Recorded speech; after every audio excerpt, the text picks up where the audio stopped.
की सजाई दुस को मर धीर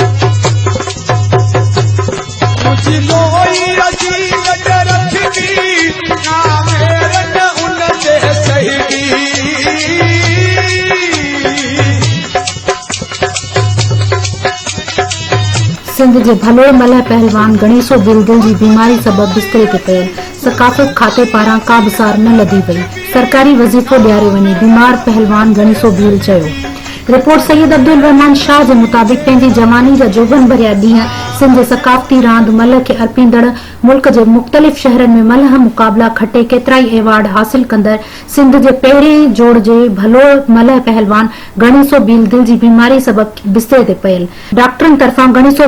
बिल खे मलह रांदि करण खां मुकमल मना करे छॾियो। मलाखड़नि मां मलह खटण जे मिलंदड़ दाद जे पैसनि मां घर जो गाॾो हलाईंदड़ गणेशो बिल फाका कशी वारी ज़िंदगी गुज़ारण ते मजबूर। सरहदी वारनि सकाफ़त खाते ऐं सिंध हुकूमत खां सार लहण, पुट खे सरकारी नौकरी ॾियण ऐं माहवार वज़ीफ़ो मुक़ररु करण जो मुतालबो कयो आहे।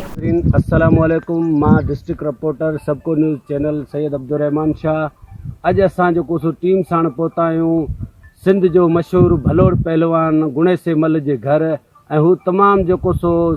शदीद बीमारी जी हालत में मुब्तला आहे ऐं उनखे जेको सो डॉक्टरनि जेको सो कमकार करण खां जवाबु ॾेई छॾियो आहे, इन जे करे हू शदीद बीमारी हालत में बिस्तरे ते पियल आहे ऐं उन वटि असां पहुची ऐं उनखां इहो मौक़फ़ वठंदासीं त आऊं मल पहलवान गुणेश भील ऐं जेको फर्स्ट नंबर पहिरें जोड़ जो मल पहलवान आहियां ऐं जेके बि मेला मलाखड़ा थिया आहिनि, या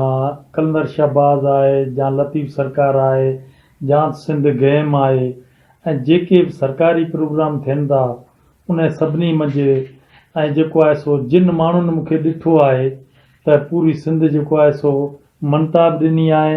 ऐं तमामु जेको आहे सो मुंहिंजी सपोर्ट बि हुननि कई आहे। अॼु जेको आहे सो आऊं बीमार आहियां ऐं दिलि जो जेको आहे सो मूंखे तकलीफ़ दिलि जी थी वई आहे। उन मंझि जेको आहे सो मूंखे डॉक्टरनि ऐं मुंहिंजो इलाज बि थियो आहे ऐं थोरो थोरो सूर हो 3 महीननि खां यको आऊं खट ते आहियां ऐं जेको आहे सो हींअर आऊं मुंहिंजो बाईपास थियल आहे ऐं अॼु आऊं पंहिंजे घर मंझि बेवस थी ऐं पंहिंजे बिस्तरे ते आहियां ऐं हींअर जेको आहे सो मुंहिंजी सार कंहिं बि न लधी, छो त न त कंहिं सिंध गवर्नमेंट वारनि वरिती आहे सार मुंहिंजी, न त कंहिं सखावत जे वज़ीर वरिती आहे सार मुंहिंजी, न त कंहिं स्पोर्ट जे ऑफिसर वरिती आहे मुंहिंजी सार। ऐं आऊं जेको आहे सो हींअर तमामु पंहिंजी ॾुखनि में ज़िंदगी गुज़ारण ते मजबूर आहियां ऐं जेके हींअर मूं वटि जेके मुंहिंजा आहे उहो डॉक्टर जेको आहे सो मुंहिंजो बाईपास थियण जे बावजूदि डॉक्टर मूंखे तमामु वधि किरी ॾसी आहे त बाबा तूं अॼु खां पोइ कंहिंखां भाकर पाए बि मिलजी न, छो त मथां दिलि ते असरु पए, जाम को ज़ोरबार पइजी वञे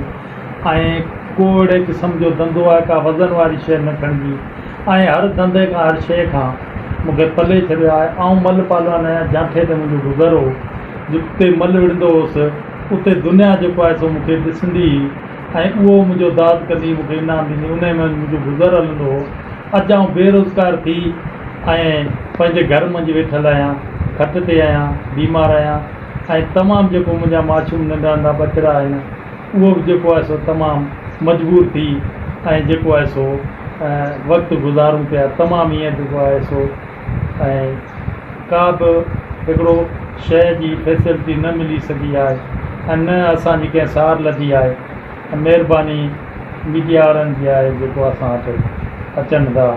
ऐं वीचारा कोशिशि कनि था। ऐं जेके वस वारा आहिनि उन्हनि खे अपील थो कयां त महिरबानी करे मुंहिंजी सार लहो ऐं मुंहिंजी संभाल लहो त आउं वरी बि जेको आहे सो